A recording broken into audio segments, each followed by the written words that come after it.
Hello दोस्तों, आज की कहानी है रहस्यमय भूतिया साड़ी। उस दिन सोनम के हस्बैंड अपनी दुकान पर चले गए थे और बच्चे स्कूल।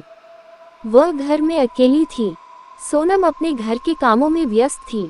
वह कोई गीत गुनगुनाती हुई घर की साफ सफाई कर रही थी कि तभी उसे बाहर से किसी फेरी वाले की आवाज सुनाई दी, साड़ी ले लो, साड़ी। सोनम के पास साड़ियों की कोई कमी नहीं थी। हर तीज त्योहार पर उसका हस्बैंड अनिल एक सुंदर साड़ी उसके लिए उपहार स्वरूप अवश्य लाता था।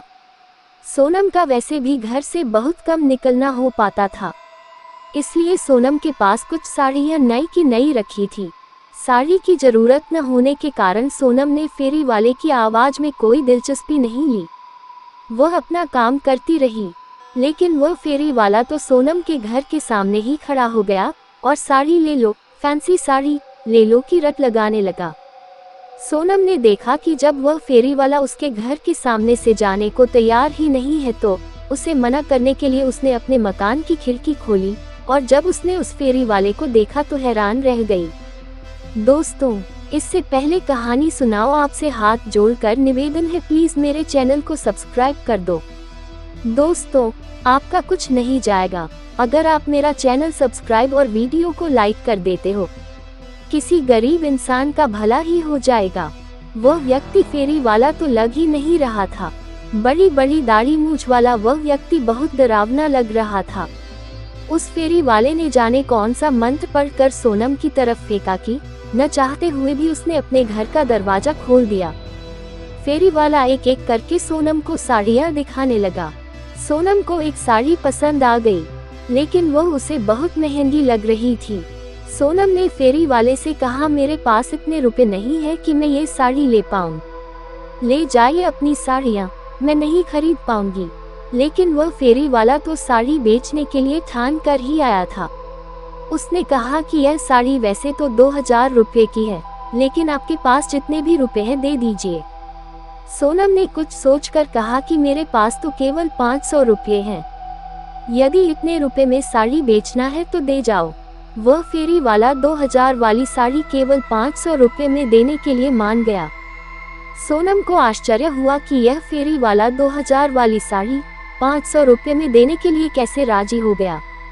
कहीं इस साड़ी में कोई खोट तो नहीं है। ये सोचकर जैसे ही उस साड़ी को सोनम ने छू कर देखना चाहा, वह फेरी वाला क्रोधित हो गया। अपनी आंखें निकाल कर कहा, नहीं, अभी इस साड़ी को मत छूना, मेरे जाने के बाद इस साड़ी को छू कर देखना। सोनम ने पूछा, ऐसा क्यों? फेरी वाला पहले से कपकाया कि सोनम के इस सवाल का क्या जवाब दे, फिर बोला, मुझे जरा जल्दी है, साड़ी का दाम दो, मैं जाऊं। उस फेरी वाले का स्वभाव सोनम को कुछ अजीबोगरीब लगने लगा था।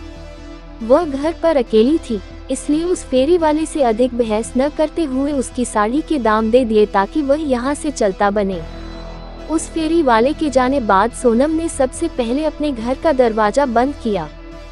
सोनम ने जैसे ही उसे अपने हाथ में लिया कि साड़ी बोल पड़ी, ली है तो पहनो, ली है तो पहनो। सोनम आश्चर्य में पड़ गई कि यह साड़ी कैसे बोल रही है।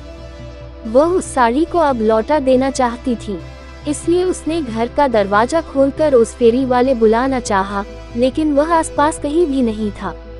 आज की कहानी इतनी ही दोस्तों, इससे आगे जो मजा आने वाला है कहानी में उसे सुनकर अब भी चौंक जाएंगे। रहस्यमय भूतिया साड़ी भाग 2 कल सुनाएंगे। दोस्तों, अगर आपको कहानी अच्छी लगी हो तो चैनल को सब्सक्राइब करें। ऐसी ही भूतिया वीडियो देखने के लिए हमारा चैनल पर विजिट कीजिए और वीडियो को लाइक और शेयर करें। Thanks for watching.